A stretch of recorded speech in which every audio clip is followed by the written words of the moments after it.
बातें भी सुनी होंगी, मार भी खाई होगी, right.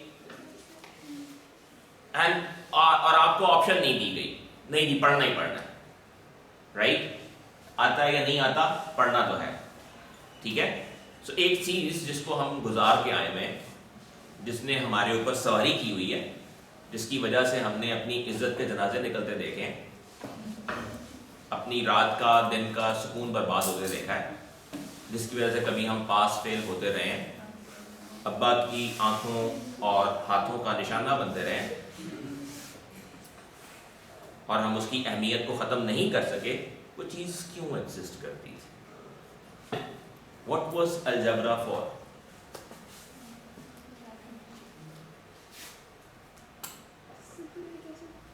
Ji? Simplification of math? What is the use of that? I mean, look, if anything exists without a purpose, it should not exist. Right?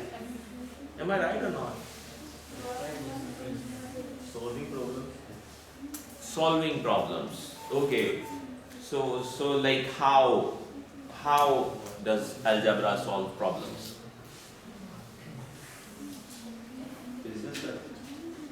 Business type problems. Like just tell me one thing. Why are there so many x's and y's and z's in algebra? First person, second person, third person. जी? तो हम किसी भी particular चीज को x consider करते हैं, तो हम उसे प्रैक्टिकल यूज करेंगे तो x कुछ और होगा। Okay.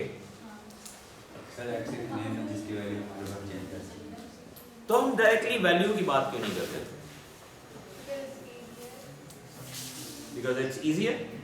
I think it's harder. Because you make it abstract. Okay, look. Algebra generalizes the solutions to problem for you. 3 जमा 3 6 होता है, 5 जमा 1 6 होता है,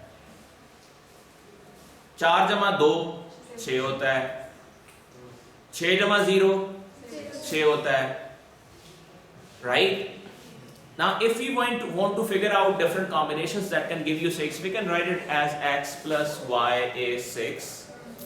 And can you figure out different values of x's and y's that will give you 6? Right? For example, you want to figure out what factors influence the temperature on a given day. Right? Environment के अंदर कौन सी चीजें हैं? Right? So basically, जब आप solutions को generalize करते हैं, तो अलजबरा बहुत काम आता है। सारी solution की generalizations अलजबरा पे ही चल रही है। अलजबरा क्या कहता है जी, आप ऐसे करें, 3 जमा 3 ना करें, आप x y लिख लें, x की कोई भी वैल्यू हो सकती है, y की कोई भी वैल्यू हो सकती है। So it's generalization. So you're using variables. You call it a variable. What is a variable? Something that can vary, something that can change, right? So algebra gives you the potential to devise generalized solutions with the help of variables. And variables are not going anywhere. They are going to stay with you. So look, I am going to create a variable x, and I am going to give it a value 5. Right? I've created a variable named x. You have been using this word x. In mathematics, this is the most used symbol. Yes. Right? I don't know like why it was like x, y and z. When they end up, people go to A, B, C. When they end up, people go to L, M, N and something like that. Right? Where we always know that they are representing something. Right? Meaningful. Okay. Anyway, I have created a variable x. I have given it the value 5. But the problem is I'm not writing on piece of paper. I'm writing it in C++. So C++ is very, very, very horrific and sticky in terms of its syntax. Syntax क्या होता है? Grammar को हम syntax कहते हैं. तो language का जो grammar है उसको syntax कहते हैं. So it says ठीक है variable बना लें, लेकिन इसके आगे semicolon भी लगाएं. ऐसे नहीं. ठीक है जी, लगा देते हैं। Should it be happy now? No, it isn't. It says ठीक है, आपने वेरिएबल बना लिया, आपने सेमीकोलन लगा दिया, आपका बहुत बहुत शुक्रिया, लेकिन आपको कुछ और चीज़ें भी करनी पड़ेंगी, वरना मैं उतना ही मुंह फुला के आपको चम्माट लगाऊंगी जितना पहले आपने मुझे भुगत लिया और देख लिया और समझ लिया। तो हम पूछते हैं जी बताइए अब और क्या करें आपको खुश करने के लिए। तो कहते हैं जी आपने जो वेरिएबल बनाया है इसकी टाइप भी बताएं, इसमें किस किस्म का डेटा डालेंगे, क्योंकि मैंने कंटेनर बनाना है कंप्यूटर के अंदर। ये पीस ऑफ पेपर नहीं है कि मर्जी से कुछ भी लिखते हैं कैसे भी लिखते हैं। कंप्यूटर के अंदर जो कंटेनर बनेगा, हम बड़ी एडवांस्ड कंपनी है तो हमारे यहाँ बड़े कस्टम सॉल्यूशन बनते हैं।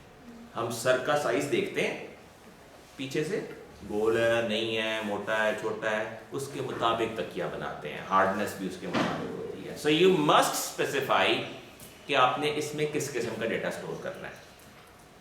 ठीक है, हम कहते हैं जी हमने नंबर स्टोर करना है।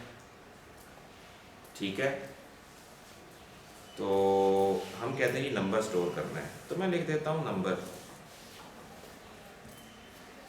ठीक है, तो उसने कहा जी ठीक है, आपने पहले डेटा टाइप लिखी, फिर वेरिएबल का नाम लिखा, फिर एक वैल्यू दे दी और फिर सेमीकोलन लगा दिया। अब ठीक है। अच्छा, वो कहते हैं कि ठीक है आप नंबर स्टोर करना चाहते हैं, लेकिन मेरे से पूछें कि मैं नंबर को कैसे डिफाइन करती हूँ। आप मर्जी से नंबर नहीं लिख सकते, तो अगर आपने नंबर लिखना है तो मैं आपको मुख्तलिफ किस्म की डेटा टाइप्स दे सकती हूँ जिनमें से कोई आप इस्तेमाल कर सकते हैं, मर्जी से नहीं लिख सकते। तो अब मैं आपको दो टाइप्स दे रही हूँ। फॉर एग्जाम्पल, एक का नाम मैंने रखा हुआ है int.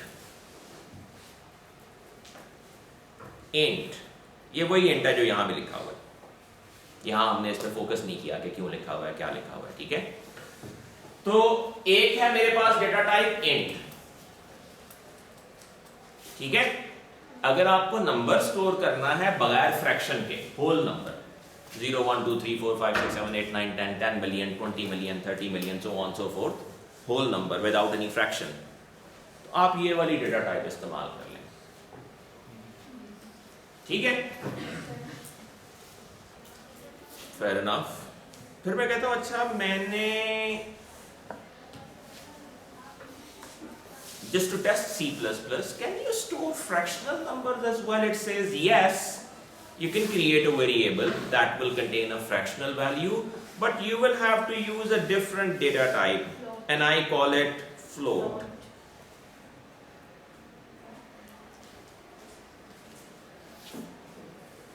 Right? I call it float.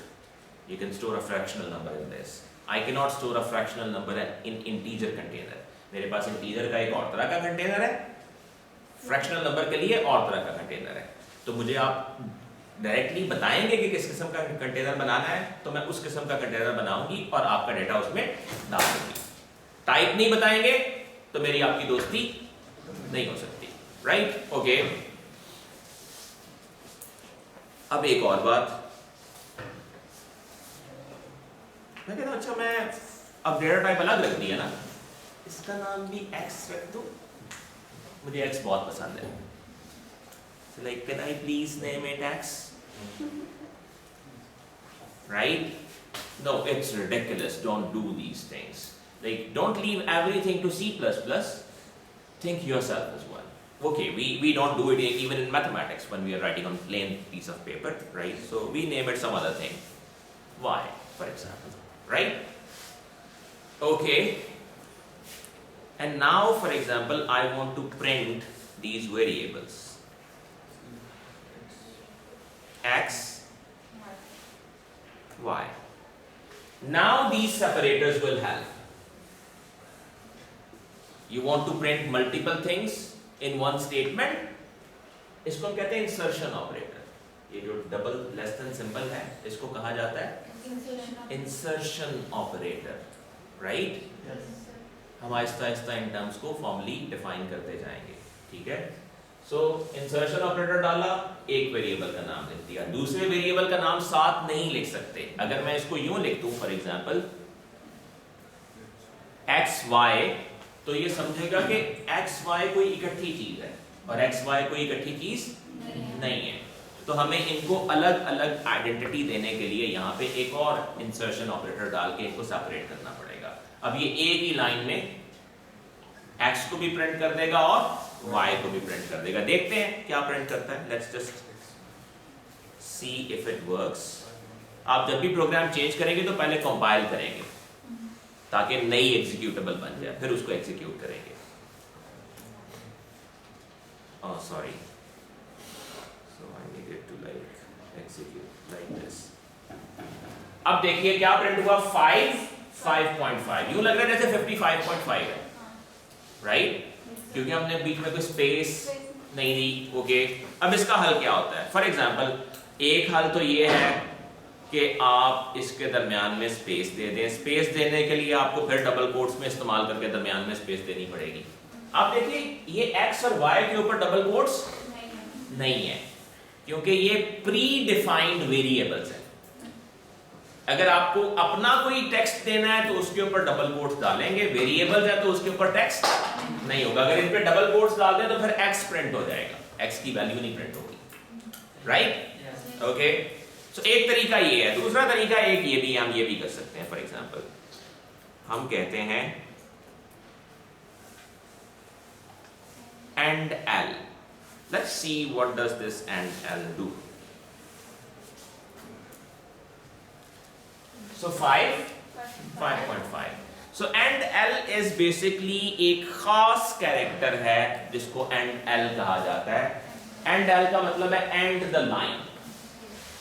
So जब भी ये कैरेक्टर उसको मिलेगा, इसका मतलब ये होगा कि इससे पहले तक जो था वो इस लाइन पे प्रिंट करके इसके बाद अगली लाइन पे चले जाए। तो लाइक एंड एल से पहले की चीज पिछली लाइन पे प्रिंट हो गई और एंड एल से आगे जो है वो आगे प्रिंट हो गया, राइट?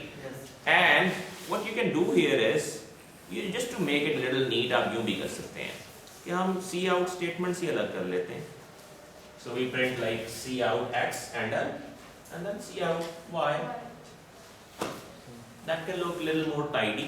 क्यों हम खामखा चीज़ों को मिक्स करके इस्तेमाल करते हैं? But like you can do it. आप मल्टीपल इंसर्शन ऑपरेटर्स के जरिए मल्टीपल चीज़ों को एक ही सी आउट स्टेटमेंट पे प्रिंट कर सकते हैं। आप चाहें तो उनको अलग अलग प्रिंट कर दें, राइट? सो